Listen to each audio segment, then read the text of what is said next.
And she tells him that the first thing he has to do in order to succeed and get what he's trying to get is to get rid of those crows. Okay. And that's what a lot of us got to do, is get rid of them crows that is in our circle.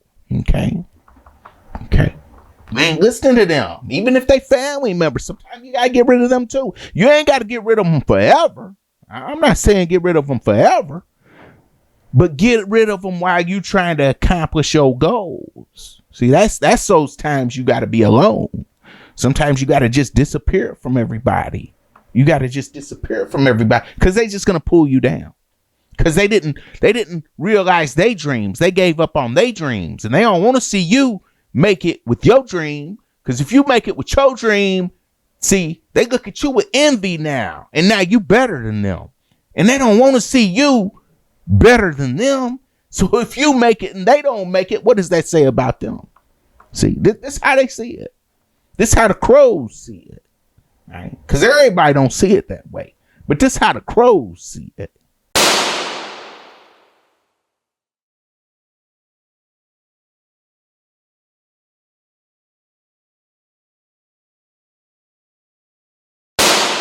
We're going to talk about and analyze this movie. It's an old school movie. It's called The Wiz. And it's for those of you who aren't familiar with it, it's the black version, or so-called black version of The Wizard of Oz. It's an old school movie made back in 1978. It's got some real big stars in it. You know, Michael Jackson, Diana Ross, Richard Pryor. And it's a really good film. And we're going to do this because, you see, Hollywood has a way of giving up a lot of secrets when you know how to decode the secrets that Hollywood gives you. Right? When you know the symbolism that's going on behind what they say and what they do and what the storylines are, you can get a lot of deeper meaning out of these movies. And the Wiz is just one of them. And it's a really good movie. If you haven't watched it, watch it. But we're gonna analyze it from a different type of angle. So we're gonna see how it relates to us today, see how it relates to our lives, the hidden messages that are given within it, right? Because it's just filled with so much symbolism. It's filled with so much symbolism that applies to us directly as a people, okay? In so many ways, both on the personal and spiritual sides of us individually, but as well on the political and economic levels of life that we live here as a group. Okay, so we're gonna get into it and analyze this movie. If you haven't already, like and subscribe to the channel. You know, if you like the content we put out, subscribe to it so that way you know about it when it's coming up. All right, and we're gonna just get straight into it. Okay, and this analysis, because like I said, there's two different movies. There's The Wizard of Oz, which is the white version, and then there's The Wiz, which is the so-called black version, right? And the analysis is different than The Wizard of Oz, okay? Because they made a black version of this movie for a reason, okay? So some of the stuff does parallel, but a lot of it doesn't. And so the symbolism is different in a lot of ways. So don't think just because we're analyzing this one, right, that what we analyze in this one is going to apply to the other one, because it's not. It's definitely different, right? So just for some of you guys who know some of this symbolism, you've already gotten into, you know, the secrets of the Wizard of Oz, the hidden meanings behind it, right? This isn't the Wizard of Oz. It's not. Okay, this is the Wiz, and it's different. It's the Wizard of Oz is a deep story within its own right? But it's just a whole nother video if we're gonna analyze that movie. So we're gonna get to analyzing this movie, and it starts out with Dorothy and her family, right? Most of you guys are familiar with the characters, at least. Even if you haven't watched this, most of us have at least watched The Wizard of Oz. But if you haven't, we're going to really analyze it. Okay.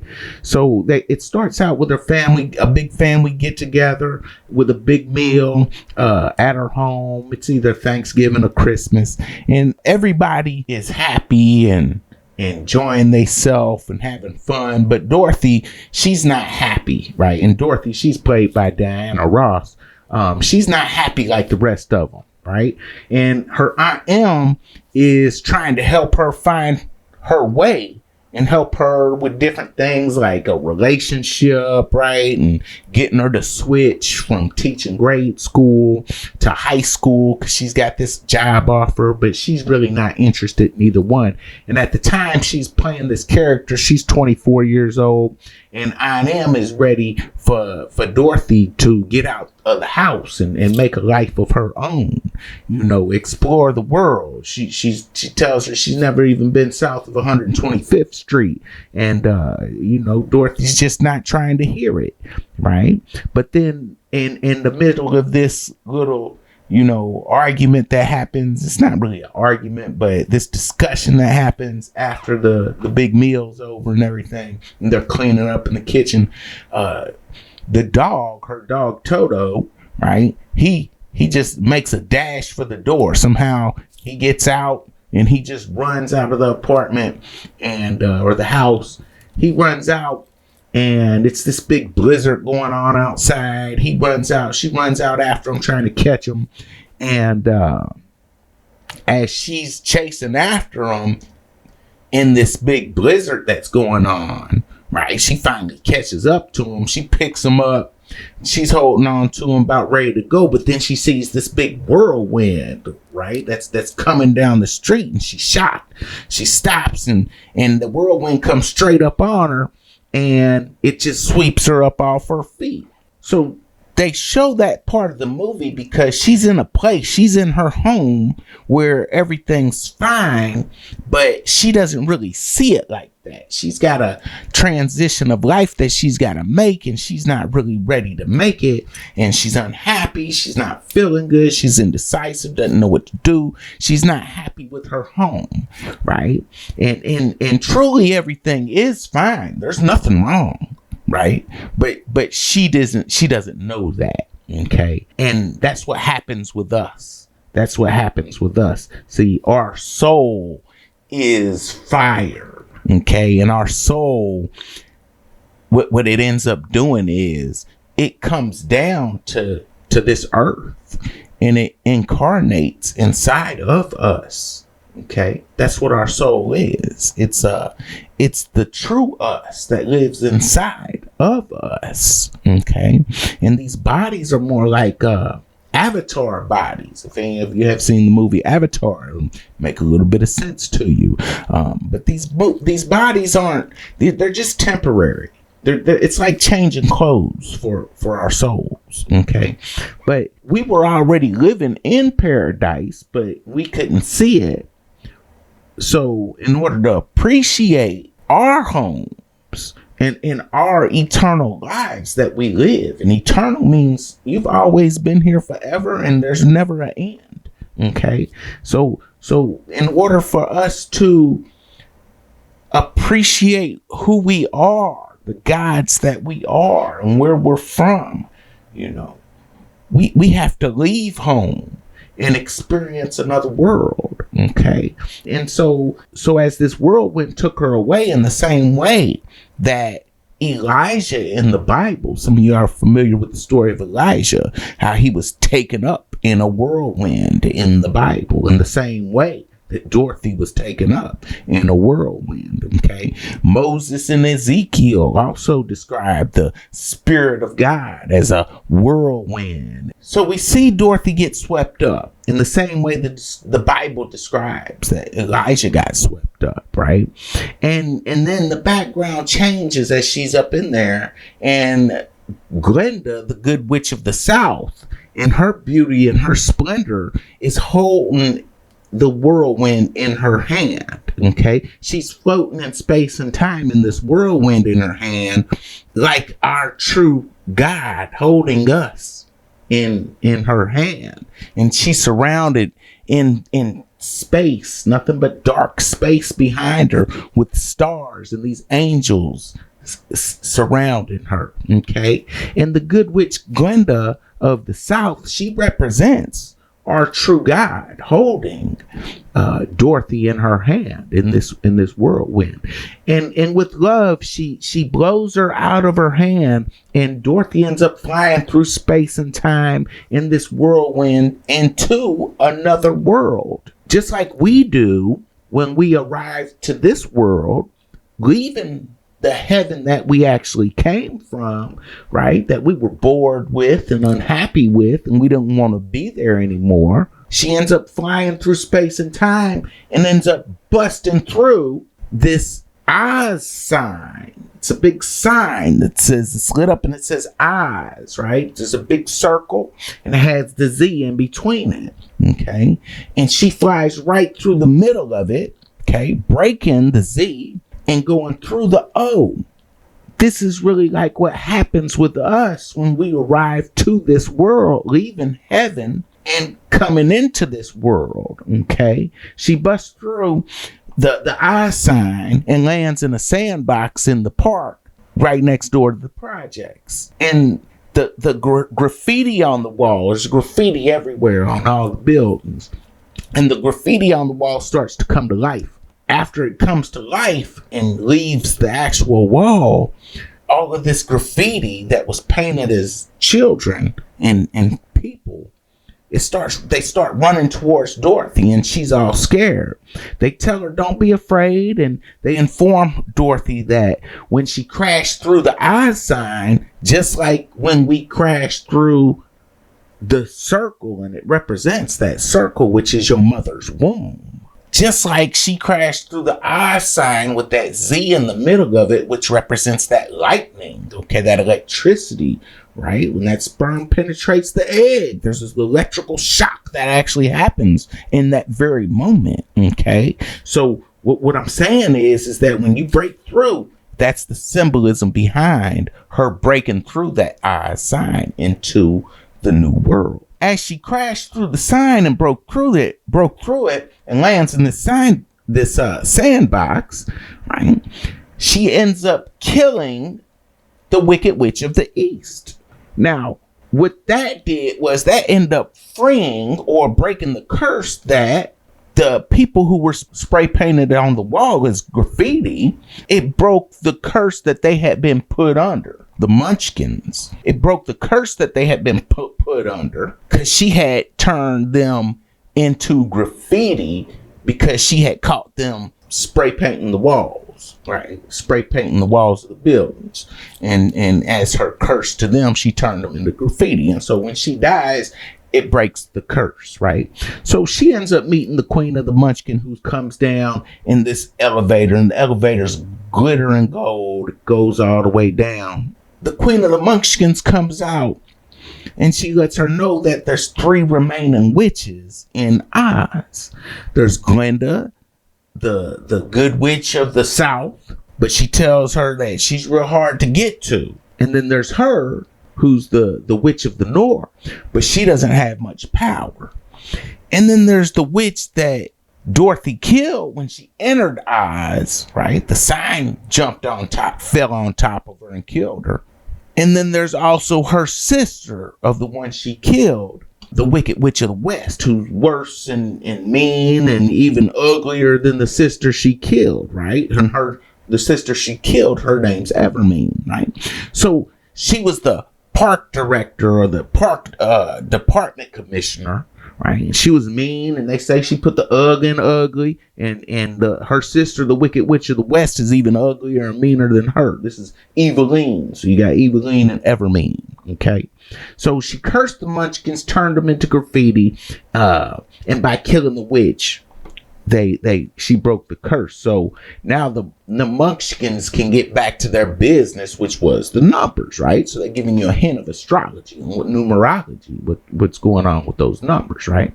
So as she tells her about the 4th witch that died, the silver slippers that the witch that she killed were wearing, right?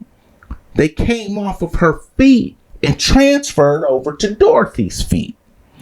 Now she told her, this witch of the north, the munchkin with the munchkins, she told her never take those slippers off.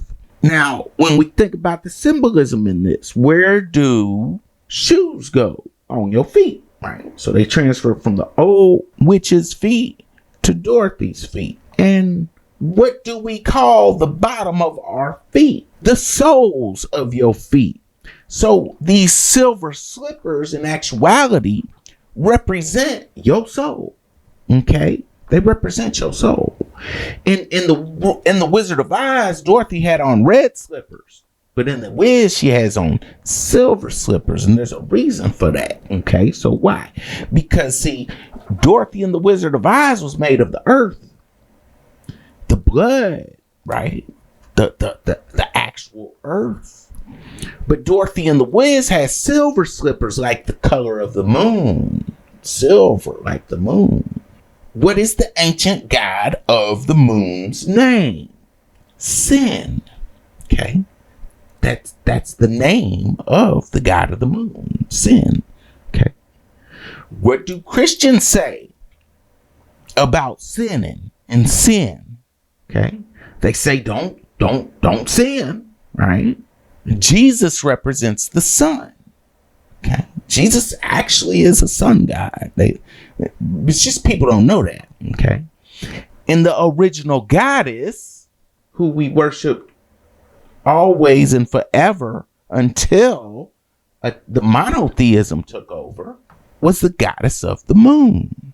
Jesus's color is gold, and the original color of the goddess that represents the goddess is silver. So that's why the slippers are silver, for that reason, right? And she tells her, never take these slippers off of her feet. Now, this also represents the transfer of the soul from one body to the next. That's why when she dies, the soul leaves her feet and comes into this new body.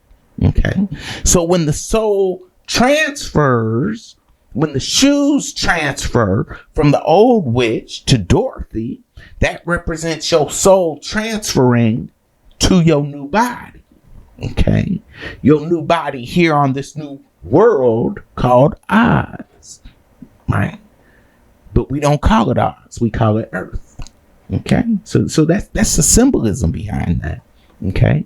So the direction the witch of the north represents, for some of you guys who know the elements, okay, it represents the earth. This is the Munchkin Queen, right? The witch of the north. The direction of the witch of the south, Glinda, the good witch who had her in her hand, right? See, south represents the fire, right? This is the most powerful of all the witches, right? Which really is the goddess. Okay. And that fire represents the soul. The fire is the soul. Okay. This is the real most high God. Okay. Right. The witch of the east that she killed and replaced is represented by air, because air represents the east. Okay. As we blow along throughout the universe, throughout different lives, from planet to planet to planet. Okay. And the witch of the west, who we're going up against, the west represents the water. That's why we have these bodies of water. They're 75% water. The body we live in is made of water. We need water to survive in this body, right? When you get born, they say your mother's water broke, right? It also represents the sea bishops that, if you watch some of my other videos, you'll find out about the mermaids, maritime law. Okay. So Dorothy gets there, but now that she's there, she wants to go home. And the witch of the north and the munchkins, they're singing and dancing and telling her that if she wants to go home, because they just happy they got freed from the curse, right? But they singing and dancing and telling her if she wants to go home, she has to go meet the great and powerful Oz. And he's the one who has the power to send her home. And this Oz that they talking about, the great and powerful Oz, see, this represents Jesus, okay? Or the many names of Jesus. And we know that he has many names, okay?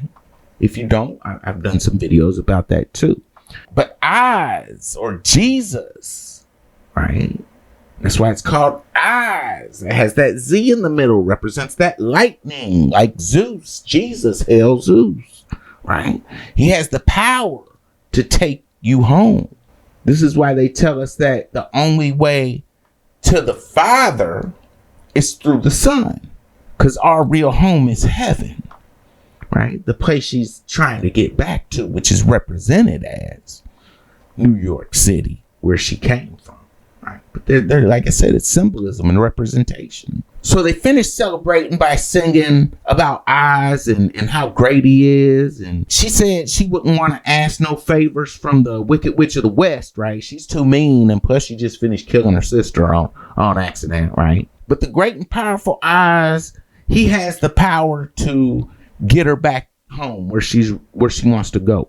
The Queen of the Munchkins, the Wicked Witch, or not the Wicked Witch, but the Witch of the North, Miss One is her name, right? She tells her if she wants to meet Oz and get back home, then she's going to have to follow a certain path. And that path can be compared to your life path. So returning back home to where you came from, returning back home to your heaven, right? You got to follow your life path.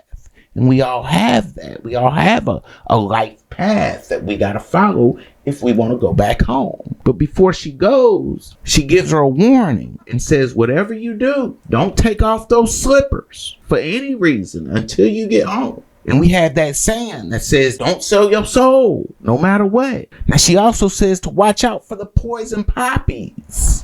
And we'll get into the poison poppies in a little bit. But she sends her on her way. And what do poppies make? Well, they make heroin. And what is fentanyl? Right? It's a synthetic form of heroin. But they just say it's about 50 to 100 times more potent than heroin. Just like cannabis. If you just grow it naturally, it's not going to get you high like the stuff they be selling, the synthetic versions of it. So she begins her journey and she tries to catch a taxi, but when she tries, the sign that's up there changed and it says it's out of service and it drives away, right? Some of you guys might remember back, before Uber and Lyft and everything, when you used to have to catch a taxi cab, right? And the taxis wouldn't, they wouldn't pick us up, right? They pick everybody but us up.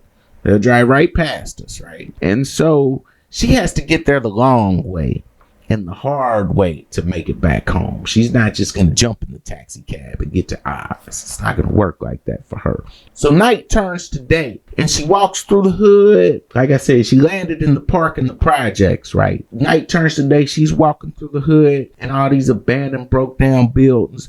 And she comes across a scarecrow that's hanging up on a pole. Now, for those that don't know, like I said, Diana Ross plays Dorothy and Michael Jackson plays the Scarecrow. Okay.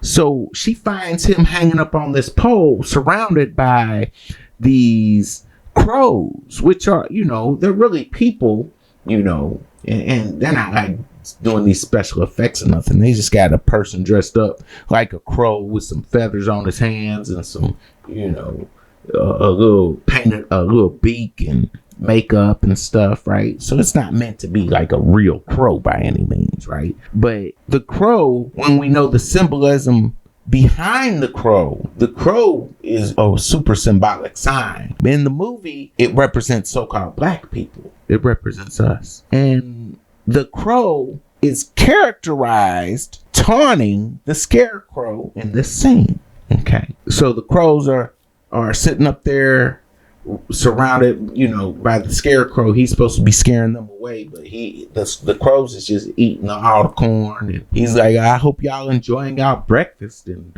he's all humble and nice, with his little soft voice, his soft Michael Jackson voice. And then he asked the crows, is this gonna be the day that they help take him down from the pole that he's hanging on? And they're like, help you down? Didn't we tell you yesterday and the day before that and the day before that you can't get down off that pole? They tell him, this is your life, buddy. All hung up.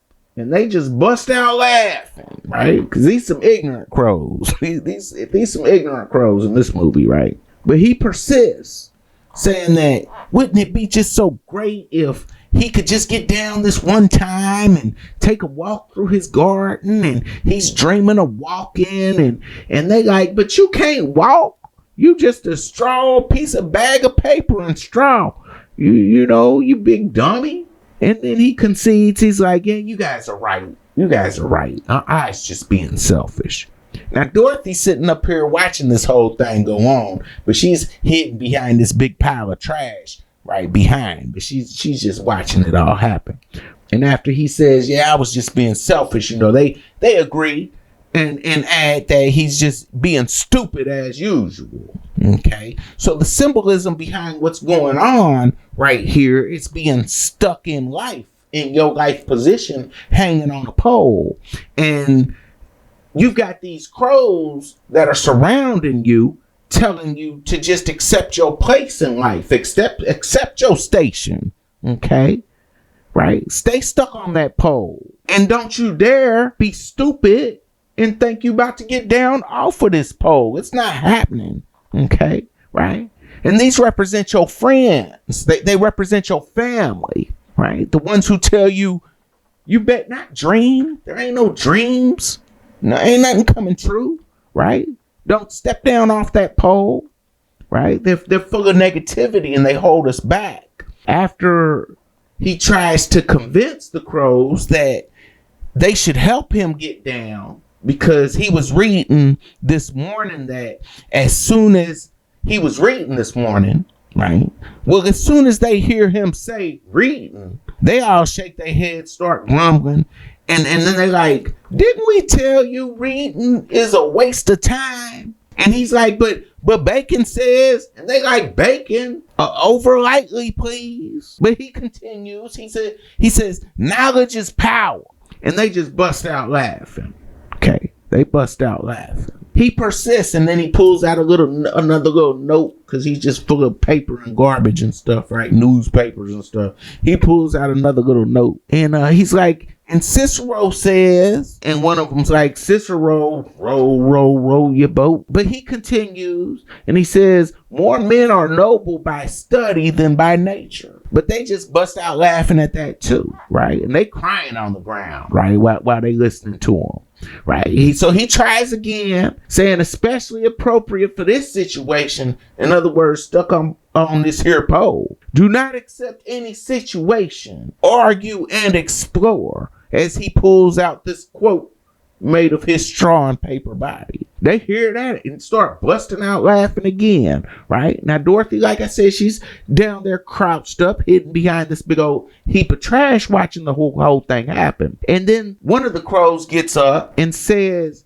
now, who you gonna believe? Mr. Nobody on that old piece of paper, or your good friends, the crows?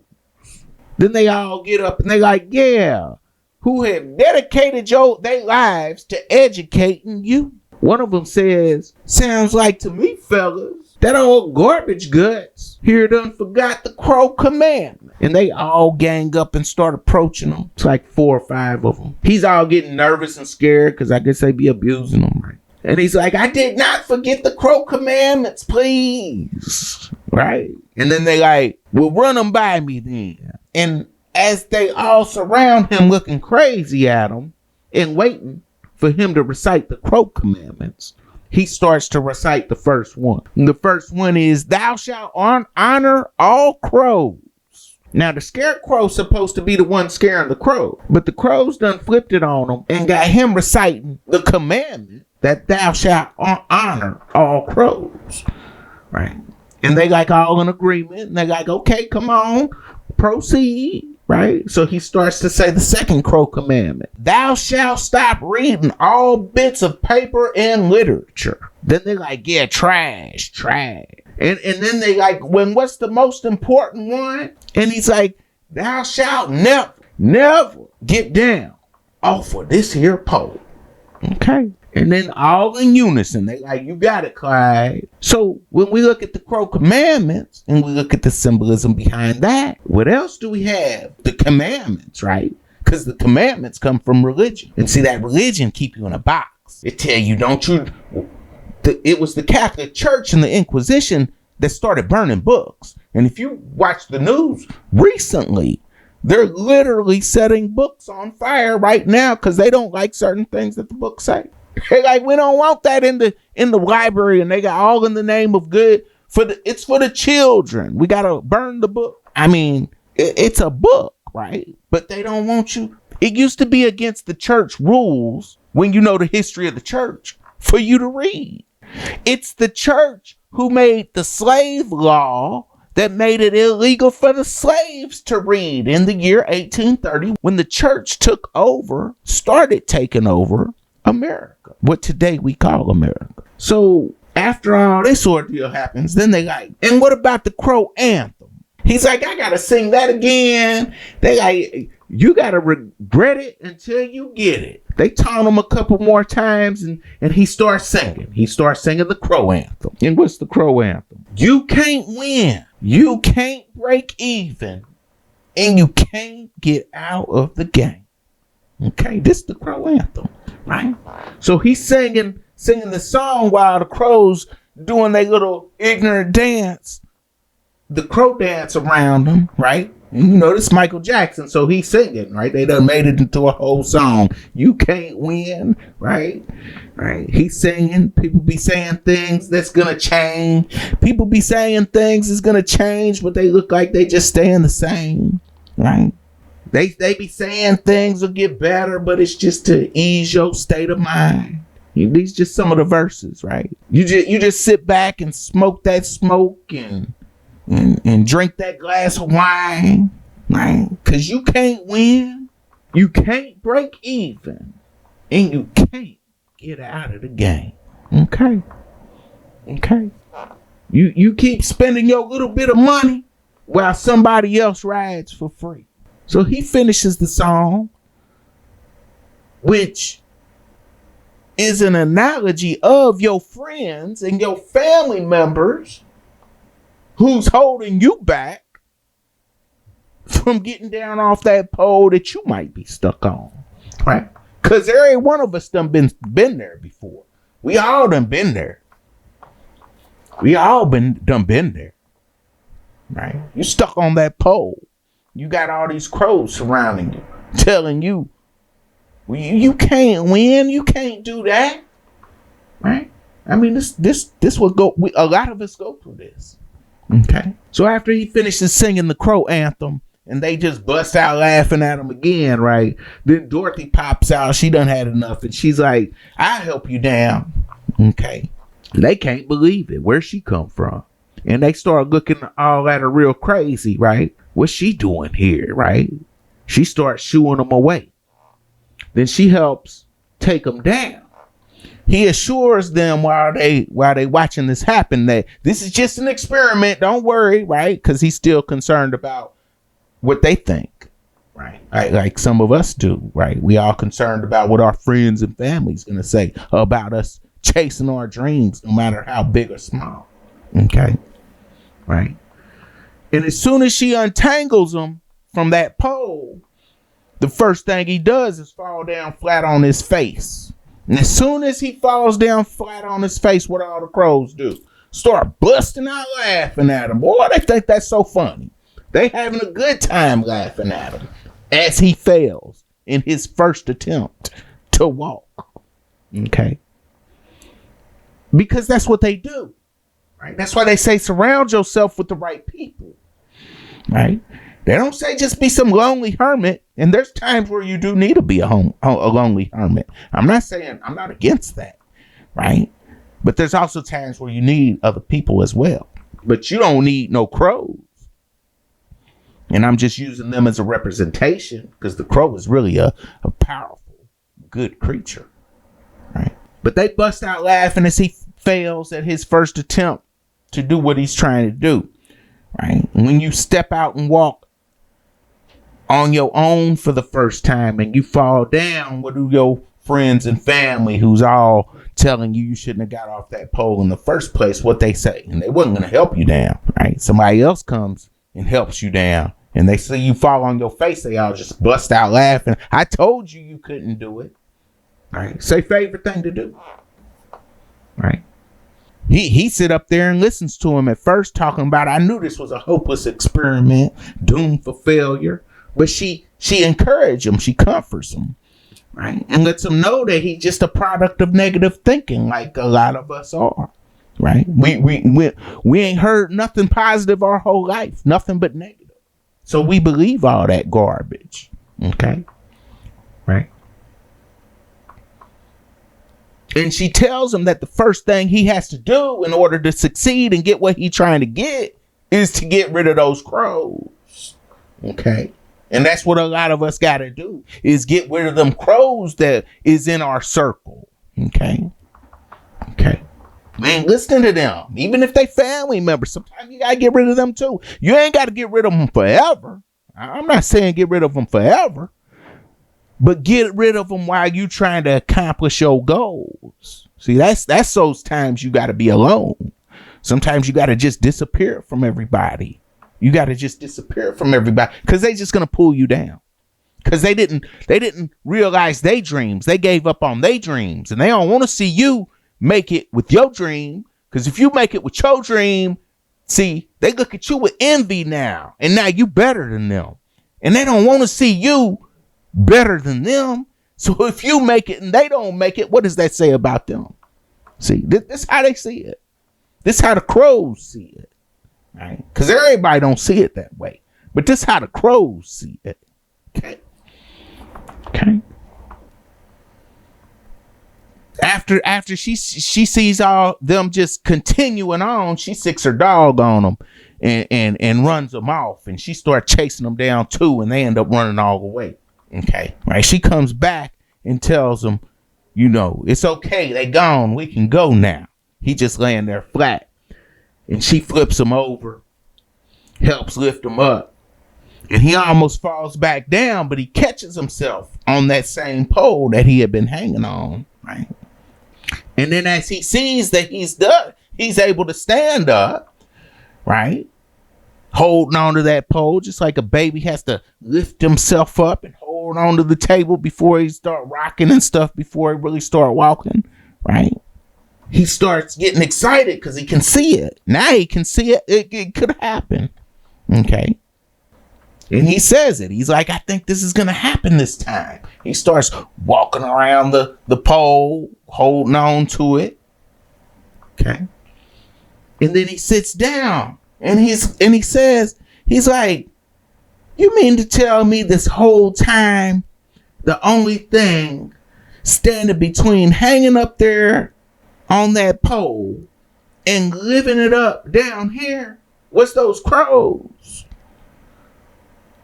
And she's like, they told you you couldn't do it. And you believed them.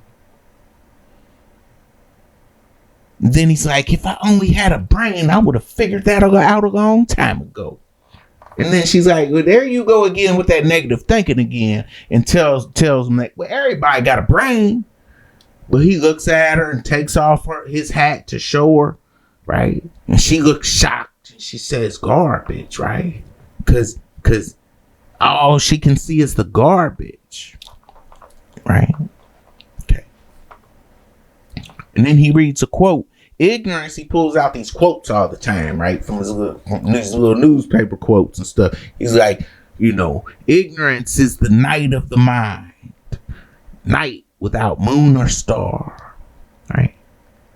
Then she has the idea, well, I need to invite him to go with me to the Emerald City, right? Because I need to go get a home from the eyes, and maybe he can get some brains from the eyes, right?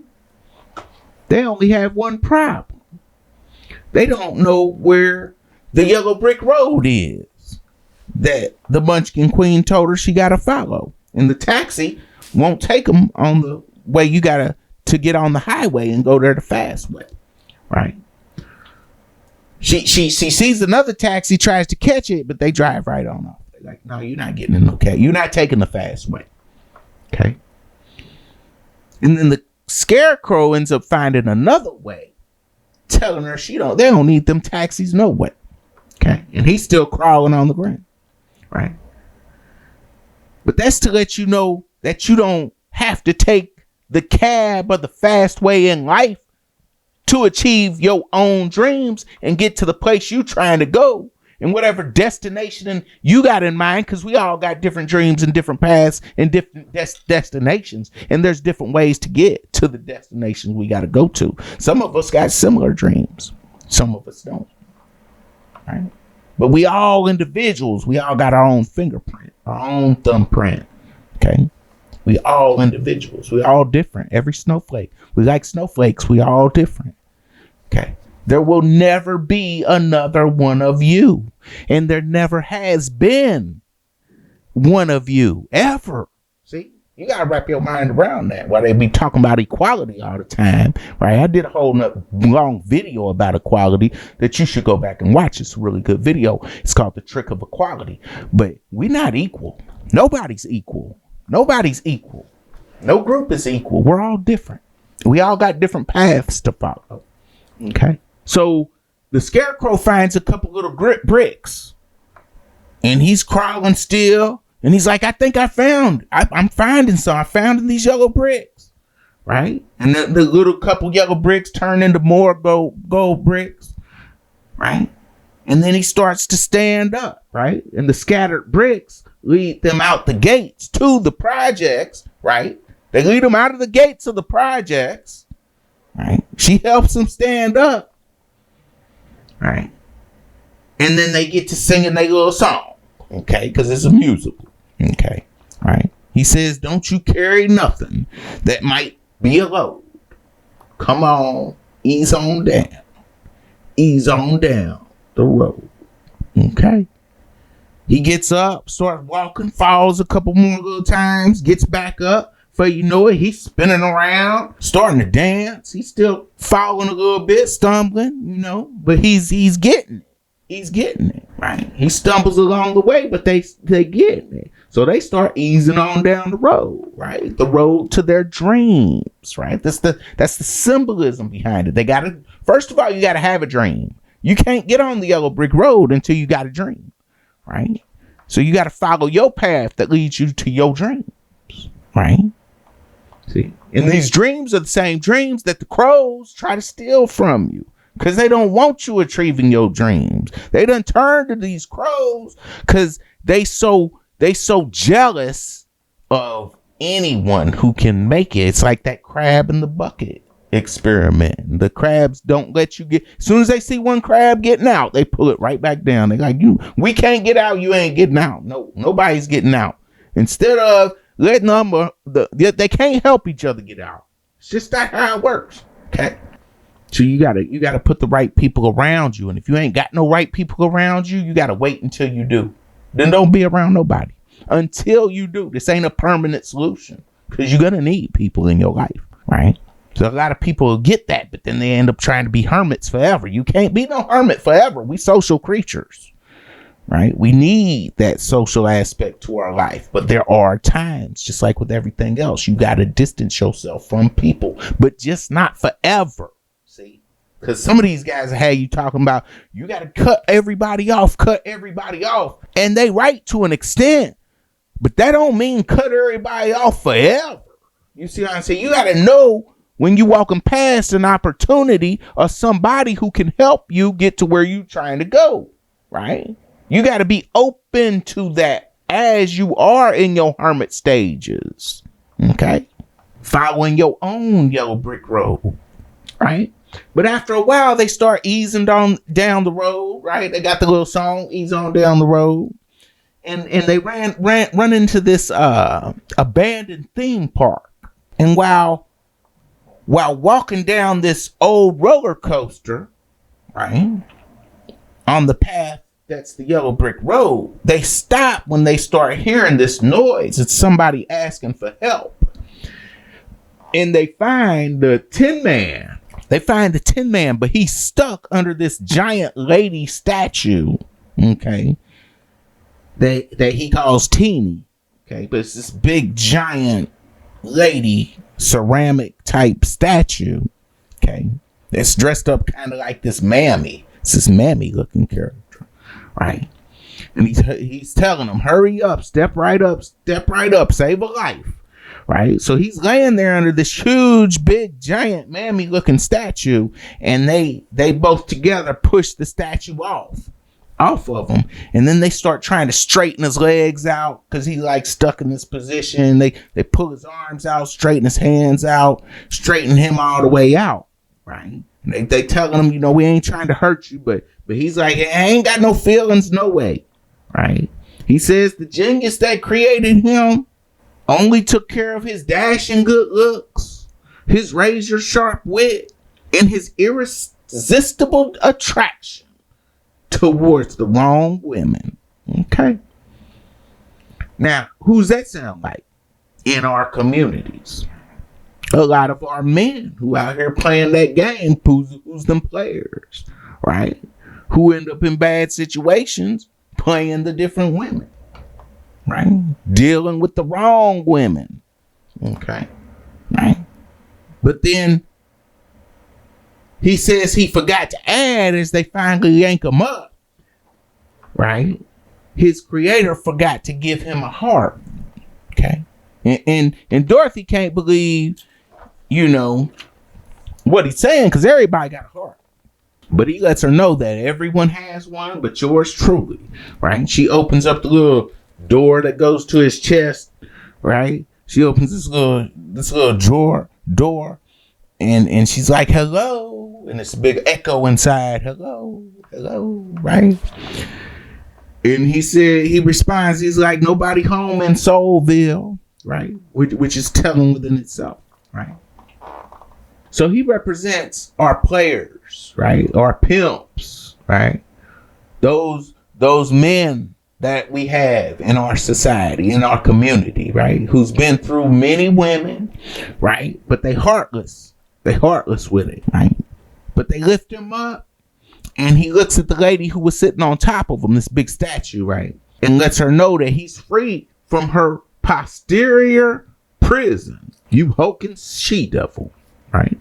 He explains that they got abandoned there when the amusement park went out of business. He says that it was a sad day and that there's nothing amusing about the closing of an amusement park. Right? But he's a trooper and made plans for the future. But alas, he was failed by his fourth wife, Teeny, okay, who was the giant woman statue dressed in this mammy outfit, which is really the traditional outfits of Southern women who practice voodoo.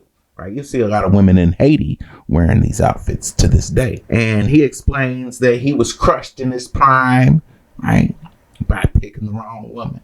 Right, so a lot of us men know what that's about. I know I personally have been through that. Right, being crushed, having your dreams crushed by being with a woman who don't believe in you. Right, you pick the crow woman, the crow version of a woman. Right, and there's lots of good women out there. Right, but we don't always pick the right ones for us, because there's somebody out there for everybody. Right. After she gets him all the way back up and she asks him how does that feel, right? And he explains his, tragic point. He explains that that's the tragic point and starts to sing, what would he do if all of a sudden he could feel and know what he's feeling is real, right? He could cry. He could smile. He could sit back for a while, right? He continues on, and they got this blues melody going in the background, and And he asked, what could he do if he could reach inside of me and know what it feels like to say I like what I see. You know, a lot of us had that feeling that throughout times of our life where we don't like what we see. You know I have. Right. And he'd be more than glad to share all that he has inside of here. In the song his heart might bring, you'd be more than glad to sing, right? And if tears should fall from his eyes, just think of all the wounds they could mend. And think of all the time he could just spend being vulnerable again, right? So he sings this song as these three ladies made of wood and this big sign in the background with these afros wearing these golden robes who had these angel wings on the back. You know, they sing in the background chorus, right? Representing the triple goddess, right? What would I do if I could feel? Okay, right? He finishes and says he's just a miserable old pile of junk. And once the fastest metal mouth on the midway, frozen ironically in a position he had assumed all too often, right? As a seat cushion for Teeny, his wife, right? Then the scarecrow asks Dorothy if she's thinking what he's thinking, right? And she tells him that he could go with them to go see the Wiz because he's going to get her back home and he's going to help Scarecrow get some brains. And they could get him a heart. The Wiz could get him a heart.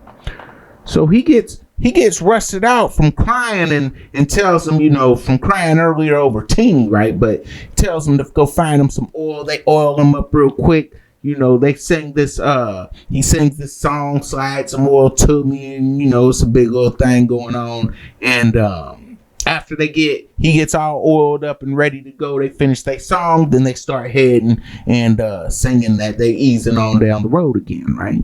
So we've got Dorothy from New York who wants to go home. We got the Scarecrow from the projects of Oz who wants a brain. And we got the Tin Man, the player, and the businessman who wants a heart, right? And he's the one who all the business ventures went bad, okay? Right? So they continue on. And as they do, they have this magic man who's following them, right? And he was spying on them a little earlier when they met the Tin Man, put his little telescope in the hole. He was spying on them, right, in the amusement park. So he sees them leave and starts laughing with this evil laugh right behind them as they go. And as we know about how, you know, they follow us and spy on us with everything we doing as we easing down our own little road. You see what I'm saying, right? They continue saying that the road that you walking on might be long sometime, right? But you keep on stepping and you'll be just fine. Letting us know in this symbolism that as we easing on down the road to our own dreams and following our own path and not letting the crows stop us, and meeting people along the way who's helpful to our situation, creating the right circle, right? Because his old circle wasn't working out. His old circle was them crows, right? Who secretly are the Scarecrow's enemy, right? So he hanging around his enemy wanting some results, right? But then he started getting him a new circle. Started out with one, Dorothy. Now they got two. The Tin Man, right? So it's three of them, and they easing on down the road, right? But they end up arriving to what looks like a courthouse. It could be a library. It looks kind of like a courthouse, and it's got these two traffic light signs. You know, the signs that say walk and stop walking and don't, you know, the little hand and the walking man.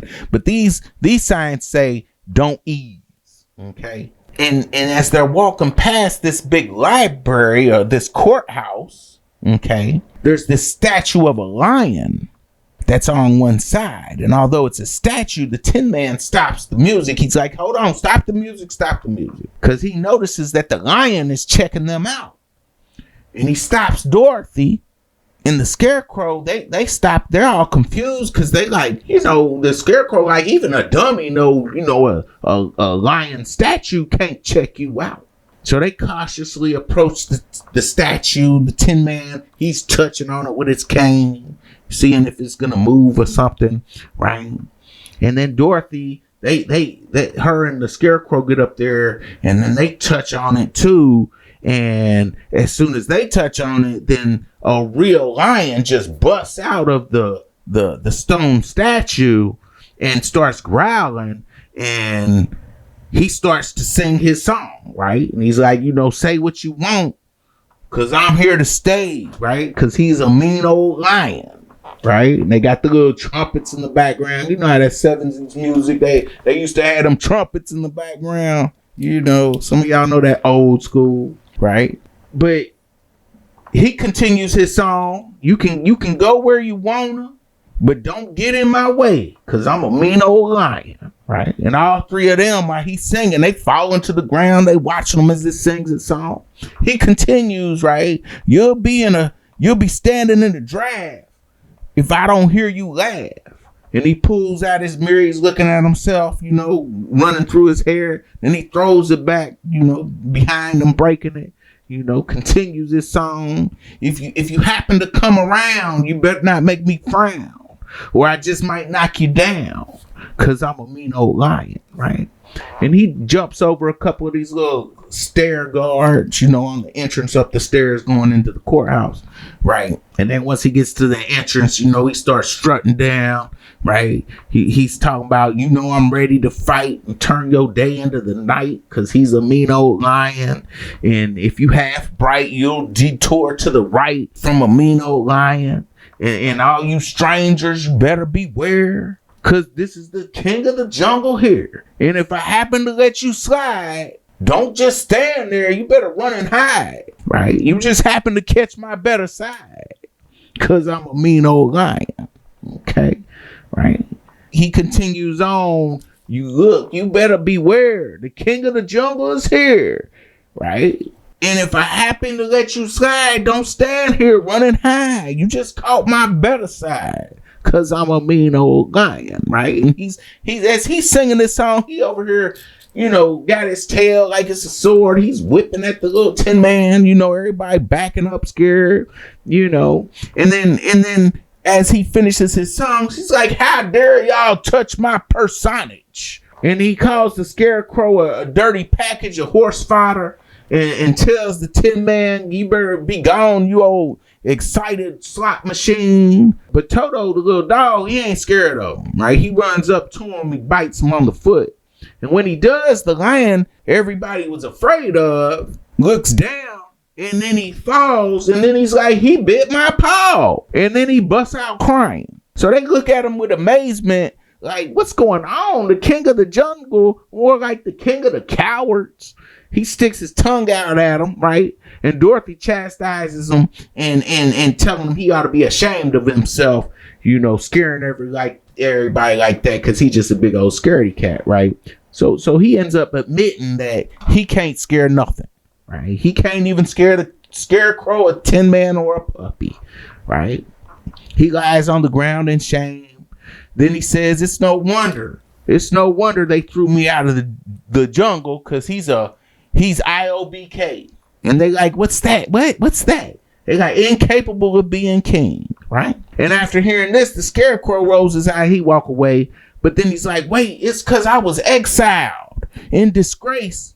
He thought he'd be safe there, and no one would discover his terrible secret. And they're all interested, like, what's his terrible secret, right? And then he's like, hesitating to say it. But he ends up saying he's a lion with no courage. And then he just busts out crying, right? And he starts crawling away. So the Scarecrow pulls out one of his quotes. He's like, well, heavy is the head that wears the crown. And the Tin Man, he over there like, man, I done thought I seen it all. But I've never seen a lion with no courage. Okay. And the Scarecrow has an idea. He tells Dorothy. And they approach him. They like, look, we go into the Emerald City, and maybe the Wiz can give you some courage. He said he would love to go, but he can't. And then they ask, well, how come you can't? And he busts out crying, cause I'm scared, right? So he over there crying, saying he can't go cause he's scared, but she ends up comforting him and starts singing to him. Cause like I said, this is a musical, right?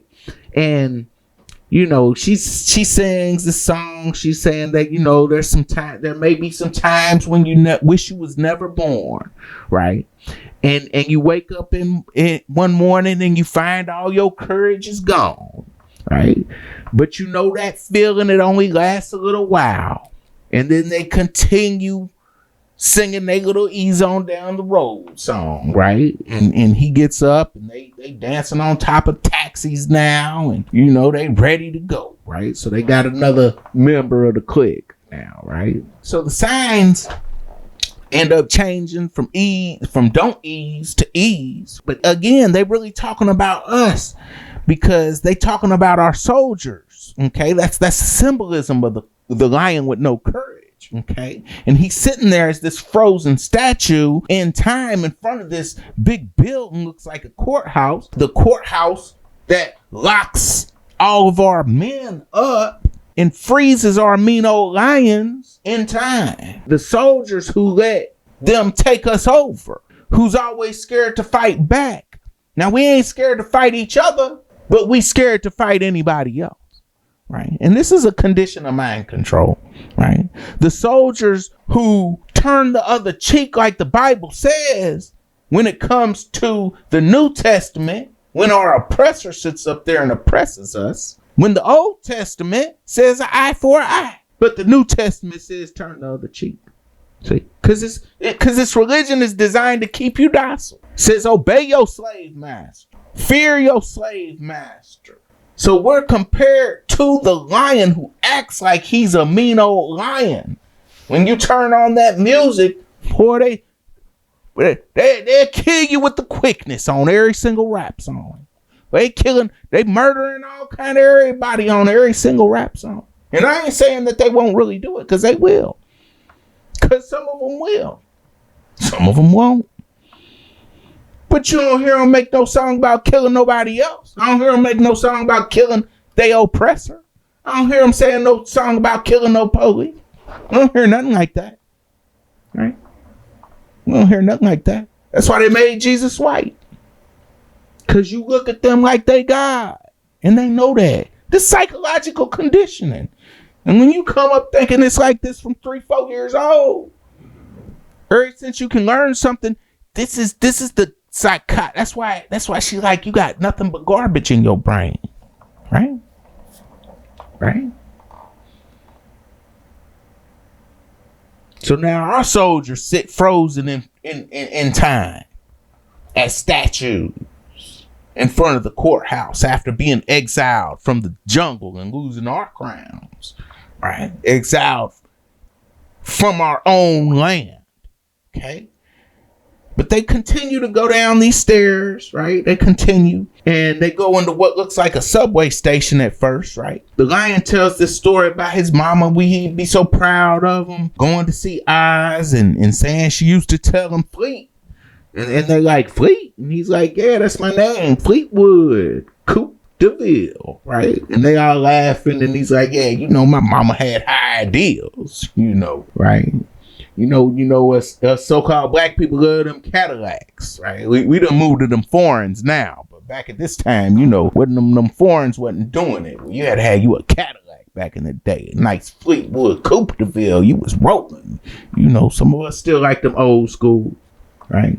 But then they noticed that this weird looking magic man who's been following them the whole time and spying on them is coming down the stairs, right? And he stops.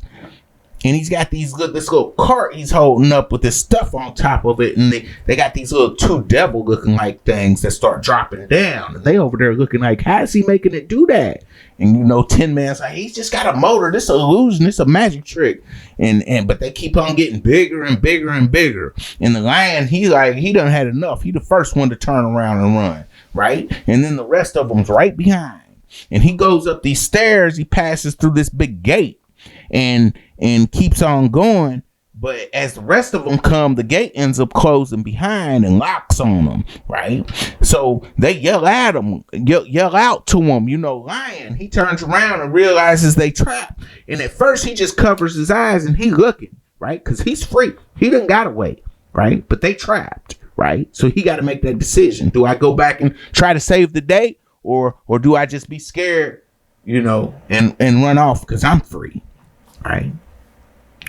So then he builds up the nerve, right, to go back and save his friends from the jail that they locked up in, right? Which is turned into this jail or prison. So he runs back, uses his strength to break the doors down, and they all run through and they end up splitting in different directions.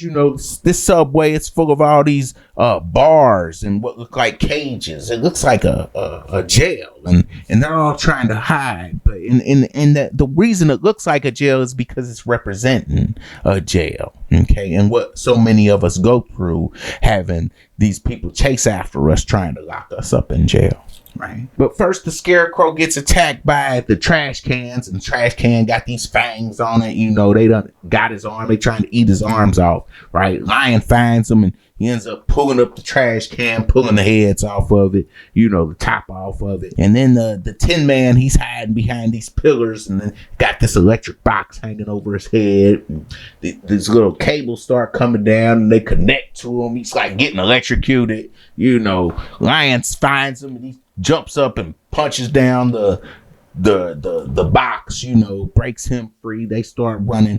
Dorothy's, she runs into this room, and she's surrounded by bars like this, like I said, this jail. And then the actual structures of the building start to break apart, and they start coming in after them. So you got these like building pillars kind of, chasing after her, and they encircling her, right? So they end up, the Lion finds her, and he ends up busting through them and breaks them open so she can get out. She escapes. He pushes them on over, and they end up running on out of there and getting away, right? So they escape the law.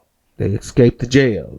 These it's not the law, but you know what I'm saying, right? So Lion's feeling real good about saving the day and decides they should stop at the red light district, which is right next door, where the poison poppies. And coincidentally, as you go in here, you see the yellow brick road. It ends, right? And so they do that because this is one of our traps, right? This is one of our traps, right?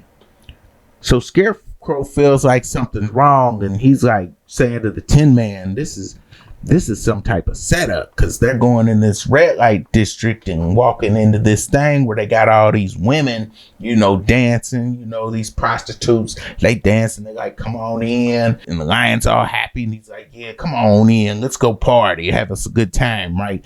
They feeling like this ain't the right thing to do, but, they get up in there. And then the girls, they throw this magic dust up in the sky, but we know that represents the poison poppies that the Munchkin Queen told her stay away from. Throws it up in the sky. They end up getting super high. The Scarecrow and the Tin Man, they can't get high, right? Because they're not really living beings, right? But the rest of them are, the Lion and Dorothy and the dog, right? So they end up going up this little thing, and they like, this is a setup, right? This is definitely a setup. But they go up, and they already high by this time, so they get on up to the top, and they push them through this little slide, and they get, the smoke comes in, they get super high, pushes them on out. The Tin Man and the Scarecrow, they end up chasing them. And the symbolism, just like how the drugs and their drug war have affected all of our communities. That's also why we have this prison break scene with the Lion in front of the courthouse right before the poison poppy scene. It's letting you know how we've been getting taken out and how we've been getting put into slavery. Okay? Because we aren't sitting in prison just chilling when we get locked up. The prisoners have jobs. jobs. And they make all kind of things. Half of the stuff you buy at the mall is made by prisoners. The rest of it's made by the Chinese. See, they took our blue-collar jobs away that used to average $32 an hour and gave them to the Chinese who would do the same job for $1.32 an hour. Then they end up elevating your woman by replacing the jobs with healthcare jobs. So they replaced the man's job with healthcare jobs, because those factory jobs, they never came back. But they knew what they was doing. This is by design. They replaced those jobs with healthcare jobs, and we wonder why everybody's getting sick right now, because they have to keep this economy up. You have to have a demand to have a business work. If there's no demand, there's no business. So you got to have the demand to go along with that business. And how do you get hospital business to go up? By making sick people. That's how you do it. And they need our women out of the house. They need our women out of the house. Our women can't be at home raising their kids and no family. We can't have none of that. They need our women to be independent, away from us, working, making her own money, more money than you. They need this. This is to divide your family, okay? Right? And the symbolism is all in the movie. So they know how they're disrupting our families, right? They know they never replaced those factory blue-collar jobs. They just moved them to the prisons, because they know that's the only way they're going to get you to work for $1.30 for less than the Chinese work for at $1.32 an hour. That's the only way they're going to get you to do that, right? And they know most of y'all you're not going to do that voluntarily. So they're going to give you these drugs to distract you with, so you can go out there and fall into their traps that they set up for you. Right? And that's why he said this is a setup. So anyway, the Lion and Dorothy, they get so high they almost overdose, but the Tin Man saves them by crying on them, and they end up waking up. And the Lion has, a breakdown. He's calling on to the almighty Zeus, looking in the sky, the guide to the universe, asking why have they cursed him, this lowly mangy animal soul.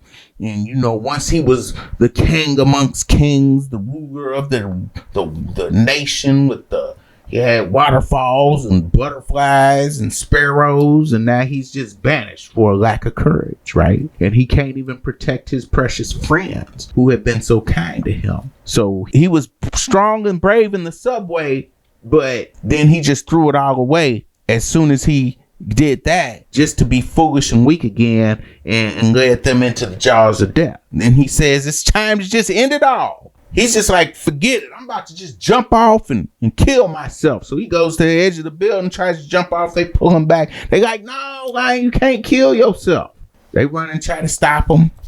He tries to go anyway, but they convince him to get down. Then, like I said, it's a musical. So Dorothy convinces him to get down, and she comforts him and sings a song letting him know that he can't stop. He's a lion, and convinces him to have the courage and be the lion that he is, right? Which is what so many of us have to do, right? On our own. Walk down the yellow brick road of our own path. We got to have our own courage, right? So he wakes up, gets it. They all chime in on the song, and it's just that symbolism of standing up, being strong and tall, because we are the lions, right? We are the bravest of them all. We just got to know that. And we just got to sit up here and go out here and be who we are. It can get to the point while we are on these paths that we get on. And so many, I've been through it myself, where we get to the point where we just want to end it all. We just want to kill ourselves. And most of us have been there, right? Nobody's exempt, right? We just don't, some of us just won't admit these things, right? We too proud to admit this ain't something that people want to talk about. This ain't something that you're going to be vulnerable about, right? This is something that you close up and you got your guards up about. This ain't like, you ain't about to sit up here and tell nobody these things, but we all go through it is what it is. We all go through it, right? Right. But once they finally overcome this, once they finally overcome this big trial and everybody's back up on their feet and ready to roll again, they look behind them and then they see Emerald City. Right? They see Emerald City. So we're gonna take a break right here because we still got a lot to go through. And we're gonna make a part 2 to the video. But stay tuned for it. It'll be out here real soon.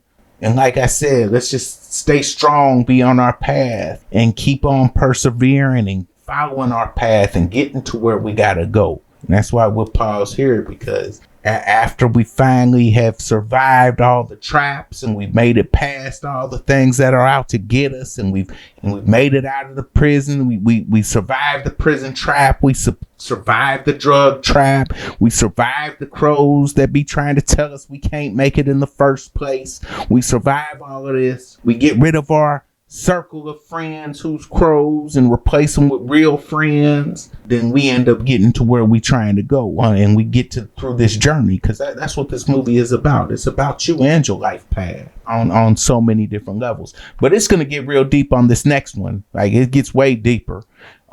We only halfway through it, really. So I'm gonna make a part 2 for it. So stay tuned for that part 2. And if you haven't had a chance yet, go to the website. It's called Lost Along the Way. Get the book Lost Along the Way. You definitely need to find out who you are and how this relates to everything that we're talking about. Okay. All right. So I'm not going to get too much into that right now, because we're going to go ahead and get to part 2. But we'll just see you on the next one. All right. Peace and love.